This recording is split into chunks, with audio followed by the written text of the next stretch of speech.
The former director of the FBI, James Comey, has just pleaded not guilty on his first appearance in court in connection with federal charges that he lied to Congress back in 2020. He's accused of lying to a Senate committee about whether he authorized a leak of classified information to the media. Okay, so let me ask you something. What happens when prosecutors bring a criminal case against a high-profile target and then their own evidence proves the defendant is innocent? Like, not just weak evidence, not just reasonable doubt, but actual proof that the charges don't hold up. Yeah, that's exactly what's happening right now in the federal trial against James Comey. And honestly, this is absolutely wild. The Trump Justice Department has been trying to prosecute former FBI Director James Comey for years. They've accused him of lying to Congress. They've accused him of leaking classified information. They've accused him of obstruction of justice. And Trump himself has been demanding Comey's prosecution publicly, repeatedly, obsessively. So when the case finally went to trial, Trump's supporters were celebrating. They thought this was finally going to be Comey's reckoning. But instead, the trial is turning into a disaster for the prosecution. Their own witnesses are undermining their case. Their own documents are contradicting their allegations. And legal experts are saying this entire prosecution looks like a politically motivated witch hunt that's about to collapse. Can you believe this? But before we go any further, real quick, let's be honest, you can't really trust mainstream media anymore. That's why we built Pump Politics, to bring you real stories, real context, and no corporate spin. If you want to stay ahead of the headlines, join our free newsletter. We'll send the news straight to your inbox every day. Just click the link in the description to join. And if you just want to support what we're doing, join us, be part of the community that actually cares about the truth. All right, let's get back to the video. The hearing itself didn't last for very long, but the impact of what's happening today is very far-reaching. James Comey, the former director of the FBI, being here in court is essentially a culmination of an effort by President Trump to go after him. It was pretty alarming, the sequence of events, certainly alarming for Democrats in terms of how we got here. Mr. Trump publicly calling for his Attorney General, Pam Bondi, who heads up the Justice Department, very loyal to Donald Trump, to go after Mr. Comey. Donald Trump has long disliked Mr. Comey. He was appointed by Barack Obama, but fired by Donald Trump in 2016, shortly after he came into office, because Mr. Comey had instigated that investigation looking at potential ties between Russia and Donald Trump's presidential campaign. No criminal conspiracy was ever found, but Mr. Trump has never forgiven James Comey for it. Here's what's happening. The DOJ's case against Comey centers on allegations that he authorized leaks to the press through his friend Daniel Richman, a former FBI colleague and law professor. Prosecutors claim Comey ordered Richman to leak sensitive information about his conversations with Trump to journalists. They say this was improper. They say it was potentially illegal. And they say Comey then lied about it to Congress. That's the case. That's what the DOJ spent years building. But now that the trial is underway, the prosecution's own evidence is falling apart. Documents show there was no direct order from Comey to Richman to leak anything. Communications between Comey and Richman happened after Richman left the FBI, which raises questions about whether FBI rules even applied. And key witnesses, including Richman himself, are creating what legal experts call insurmountable problems for the prosecution. Come on.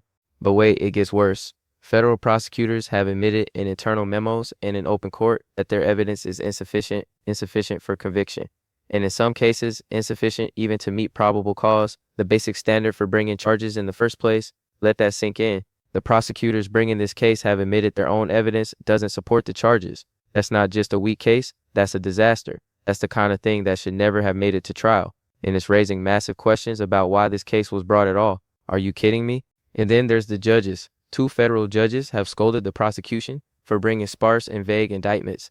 They've ordered the DOJ to produce evidence to back up their claims, and they've openly questioned whether Trump's public pressure influenced the case.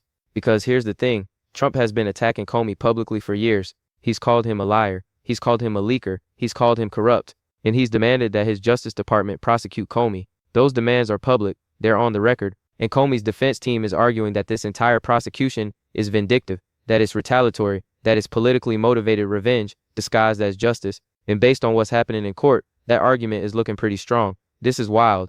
Now, let's talk about what vindictive prosecution means, because that's a serious allegation. Vindictive prosecution is when the government brings criminal charges, not because the evidence supports them, not because justice requires them, but because someone in power wants to punish a political enemy. It's illegal. It violates the Constitution. And if a court finds that a prosecution is vindictive, the case gets dismissed, period. No trial, no conviction. the charges go away. And that's exactly what Comey's lawyers are arguing. They're saying Trump wanted Comey prosecuted. Trump pressured his Justice Department, and the DOJ brought charges that the evidence doesn't support because they felt political pressure to do so. That's vindictive prosecution. And if the defense can prove it, this case is over. Come on. Legal experts are already weighing in. Former federal prosecutors are calling this case a disaster for the government. They're saying the DOJ's own witnesses and documents have destroyed the prosecution's credibility. They're saying the case looks politically motivated. And they're saying this could set a dangerous precedent for how high-profile prosecutions are handled in the future. Because if the Justice Department can bring weak, evidence-free cases against political enemies just because the president demands it, then nobody is safe. Then the DOJ becomes a weapon. Then the rule of law doesn't matter anymore. And that's terrifying. Can you believe this? So in this video, we're going to break down exactly what's happening in the Comey trial and why the prosecution's case is falling apart. We're going to look at the specific evidence problems that are undermining the DOJ's allegations. We're going to talk about Trump's role in pushing this prosecution and whether that constitutes vindictive prosecution. We're going to dive into what the judges are saying and how they're reacting to the DOJ's weak case. And we're going to talk about the bigger picture here, the politicization of the Justice Department, the danger of prosecuting political enemies, and what this means for the rule of law in America. Because this isn't just about James Comey. This is about whether we have a justice system that operates independently and fairly, or whether we have a system where the president can order prosecutions of people he doesn't like. This is about accountability. This is about integrity. And this is about whether the courts are willing to stand up and say no when the government oversteps. This is huge. This is wild. And this is just getting started. So let's get into it. All right. So before we go any further, let's talk about the history between Trump and Comey, because that context is essential to understanding this case. James Comey was FBI director when Trump took office in January 2017, and from the very beginning, their relationship was rocky. Comey was overseeing the FBI's investigation into Russian interference in the 2016 election and potential ties to the Trump team. Trump didn't like that. He wanted Comey to declare publicly that Trump wasn't under investigation. Comey refused. Trump kept pushing. And then, in May 2017, Trump fired Comey. The firing was explosive. It triggered a massive political controversy, and it ultimately led to the appointment of special counsel Robert Mueller to investigate Russian interference and whether Trump obstructed justice by firing Comey. Can you believe this? After his firing, Comey started talking. He testified before Congress, he gave interviews, and he wrote memos documenting his conversations with Trump. Those memos became crucial evidence in the Russia investigation. Comey said Trump asked him for loyalty. Comey said Trump asked him to drop the investigation into Michael Flynn. Comey said Trump pressured him to protect the president, and Comey shared some of those memos with his friend Daniel Richman, who then shared details with reporters. That's what led to this prosecution. Trump and his allies claim Comey leaked classified information. They claim he lied to Congress, they claim he abused his power, and they demanded he be prosecuted. Come on. Trump's attacks on Comey have been relentless. He's called Comey a liar dozens of times. He's called him a leaker. He's called him a criminal. He's tweeted about Comey. He's given speeches about Comey.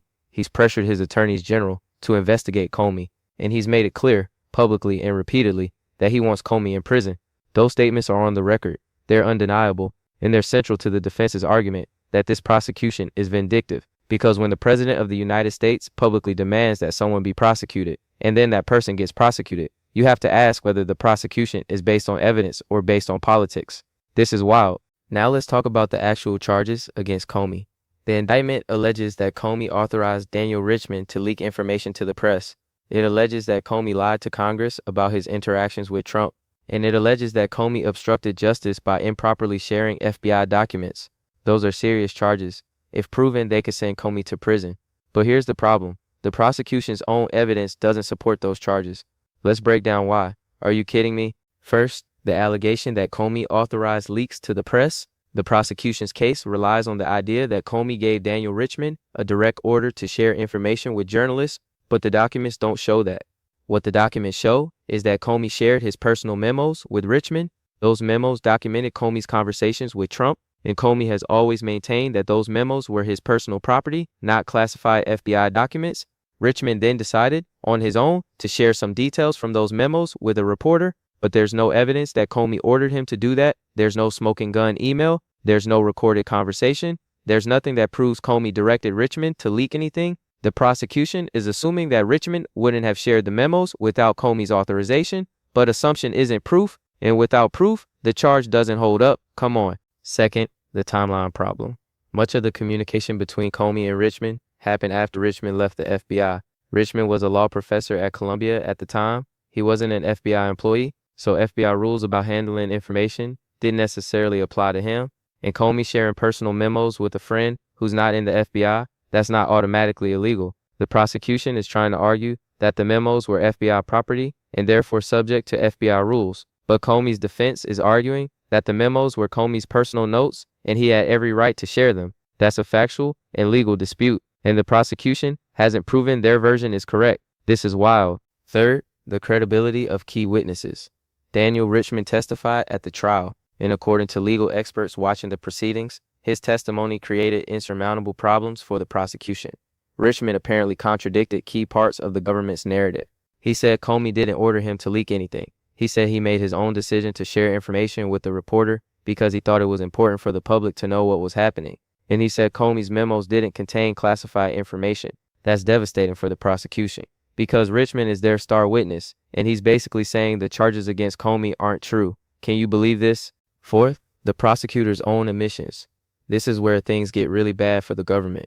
Internal DOJ memos that have been made public show that prosecutors acknowledged their evidence was insufficient. They wrote memos saying they didn't have enough to prove their case.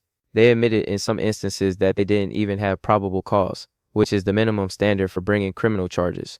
And yet they brought the charges anyway. Why? That's the question. If your own prosecutors are saying the evidence is insufficient, why are you moving forward with a trial? The obvious answer is political pressure. The answer is that Trump wanted Comey prosecuted, and the DOJ felt they had to deliver. Come on. Now let's talk about what the judges are saying, because the judges in this case are not happy with the prosecution. Judge Fitzpatrick, one of the judges overseeing the case, scolded prosecutors for bringing sparse and vague indictments. The judge said the charges lack detail. The judge said the evidence is weak, and the judge ordered the DOJ to produce more evidence to support their claims. That's embarrassing for prosecutors. That's a judge essentially saying, you haven't proven your case, show me more. And when prosecutors couldn't produce more, when they admitted their evidence was limited, that raised even more red flags. Are you kidding me? Another judge questioned whether Trump's public statements influenced the case. The judge asked whether the prosecution was brought because of evidence or because of political pressure from the White House. That's a devastating question, because if the answer is political pressure, then the case is vindictive and should be dismissed. And based on what's happening in court, that answer is looking more and more likely. The defense has submitted evidence of Trump's public attacks on Comey. They've shown tweets, they've shown speeches, they've shown interviews where Trump demands Comey be prosecuted, and they've argued that this case is the direct result of that pressure. The prosecution hasn't been able to refute that argument. They can't explain away Trump's public statements, and they can't prove that the case is based purely on evidence when their own memos say the evidence is insufficient. This is wild. Legal experts are now saying this case could be dismissed on vindictive prosecution grounds. Former federal prosecutors, people who have no stake in defending Comey, are saying the DOJ's case looks politically motivated. They're saying the evidence doesn't support the charges. They're saying the prosecution's own witnesses are undermining the case. And they're saying this is exactly the kind of prosecution that should never have been brought because it damages the credibility of the Justice Department. It makes the DOJ look like a political weapon, and it undermines public trust in the legal system. Come on. So here's where we are. The Comey trial is underway. The prosecution has presented its case, and that case is falling apart. Their own documents contradict their allegations. Their own witnesses undermine their narrative. Their own prosecutors have admitted the evidence is insufficient, and the judges are questioning whether the case was brought for political reasons. This is a disaster for the Trump Justice Department. This is a humiliation, and it's raising massive questions about whether the DOJ is operating independently or whether it's become a tool for Trump to attack his enemies. Can you believe this? Okay, so let's break this down. Let's talk about what this all means. Because this isn't just about James Comey. This isn't just about one failed prosecution. This is about the integrity of the Justice Department. This is about the rule of law. And this is about whether we can trust that criminal prosecutions are based on evidence and justice, not politics and revenge. First, let's talk about what vindictive prosecution means and why it matters. Vindictive prosecution happens when the government brings criminal charges, not because the evidence supports them, but because someone in power wants to punish a political enemy. It's a violation of the Constitution. It violates due process. And if a court finds that a prosecution is vindictive, the case gets dismissed, the charges go away, and the defendant walks free. That's what Comey's defense team is arguing. They're saying Trump wanted Comey prosecuted. Trump pressured the DOJ, and the DOJ brought charges that the evidence doesn't support. If they can prove that, Comey wins. The case gets dismissed, and Trump looks terrible. Come on. Second, let's talk about the evidence, or rather, the lack of evidence.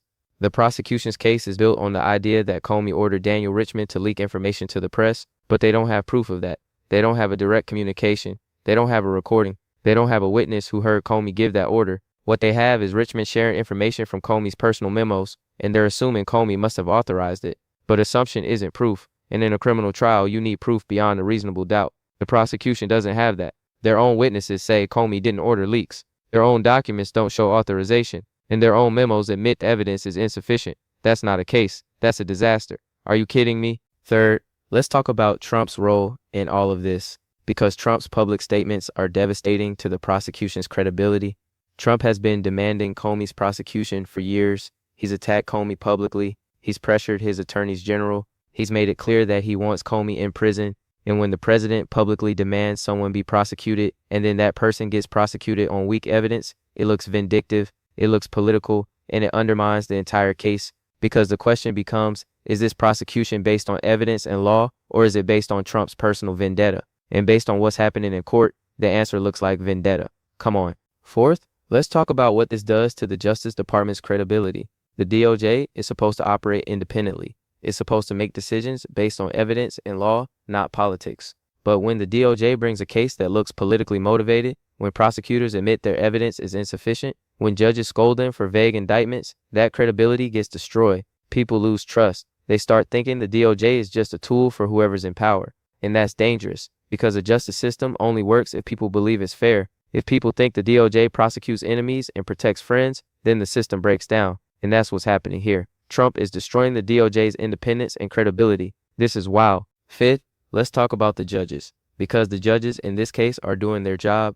They're holding prosecutors accountable. They're demanding evidence. They're questioning motives. And they're making it clear that they're not going to let a weak, politically motivated case proceed just because the president wants it. That's exactly what judges should do. That's the check on executive power. And it shows that even in this polarized environment, even with all the pressure, there are still judges willing to stand up and say no when the government overreaches. Judge Fitzpatrick scolded prosecutors for sparse indictments. Another judge questioned whether Trump influenced the case. These are judges doing their duty, and it's reassuring. Can you believe this? 6. Let's talk about what happens if this case gets dismissed. If the court finds that the prosecution is vindictive, if they dismiss the charges, that's a massive political victory for Comey and a massive embarrassment for Trump, because it means Trump used the Justice Department to go after a political enemy and the court stopped him. It means the rule of law held. It means the system worked, and it sends a message to future presidents. You can't weaponize the DOJ to attack your enemies. The courts won't let you. That's the kind of precedent we need. That's the kind of accountability that protects democracy. Come on. 7. Let's talk about the political fallout. Trump's supporters have been demanding Comey's prosecution for years. They've been waiting for this trial. They've been expecting a conviction, and now the case is falling apart. The prosecution's own evidence is undermining the charges. Judges are questioning the motives, and legal experts are calling it a disaster. That's embarrassing for Trump. That's embarrassing for his Justice Department. And it's going to fuel criticism that Trump is abusing his power, that he's weaponizing the DOJ, and that he's violating the rule of law. Democrats are already making those arguments, and this failed prosecution gives them ammunition. Are you kidding me? So here's the bottom line. The Trump Justice Department brought criminal charges against James Comey. They accused him of leaking information and lying to Congress. They spent years building this case, and now that it's gone to trial, the case is collapsing. The prosecution's own documents contradict their allegations. Their own witnesses undermine their narrative. Their own prosecutors admit the evidence is insufficient, and the judges are questioning whether the case was brought for political reasons. This is a disaster. This is a humiliation, and it's exposing the dangers of politicizing the Justice Department. Come on. And here's what makes this so significant. This case was supposed to be Trump's vindication. It was supposed to prove that Comey was corrupt. It was supposed to show that Trump was right all along. But instead, it's doing the opposite. It's showing that Trump pressured the DOJ to prosecute an enemy. It's showing that the DOJ brought charges that the evidence doesn't support. And it's showing that the courts are willing to stand up and call out vindictive prosecution when they see it. That's not vindication for Trump. That's condemnation. Can you believe this? And let's talk about the message this sends. If this case gets dismissed, if Comey walks free because the prosecution was vindictive, that's a huge statement. It says the justice system still works. It says the courts can still check executive power. It says you can't use the DOJ as a weapon against your enemies. And that's exactly the kind of message we need right now, because Trump has spent years attacking institutions, attacking norms, attacking the rule of law, And every time an institution stands up and says no, every time a court holds him accountable, that's a win for democracy, that's a win for the system, and that's a win for all of us. Come on. So here's what happens next. The trial continues. The defense presents its case. The judges rule on various motions, including the motion to dismiss based on vindictive prosecution. And eventually, there's either a verdict or a dismissal. But based on what's happened so far, based on the prosecution's collapsing case, based on the judge's skepticism, it's looking more and more likely that Comey is going to win. The charges are going to get dismissed or the jury is going to acquit. And Trump is going to face massive criticism for weaponizing the Justice Department. This is wild. And here's the thing. This case matters beyond Comey. This case sets a precedent. It shows future presidents what they can and can't do. It shows the Justice Department that they have to maintain independence. And it shows the public that the courts are still willing to stand up for the rule of law. Because if Trump can get away with prosecuting Comey on weak evidence just because he doesn't like him, then nobody is safe. Then any president can go after anyone they want. Then the DOJ becomes a tool of revenge. And that's not justice, that's tyranny. So this case, as messy as it is, as embarrassing as it is for the prosecution, it's actually a test. It's a test of whether our system still works. And based on what's happening, the system is working. The courts are holding the line. And Trump's attempt to weaponize the DOJ is failing. Trust me, this is just the beginning. This trial is going to continue. The evidence is going to keep coming out. And Trump's role in pushing this prosecution is going to become even clearer. So yeah, you're definitely going to want to stay tuned because this story is far from over and it's only going to get more explosive from here.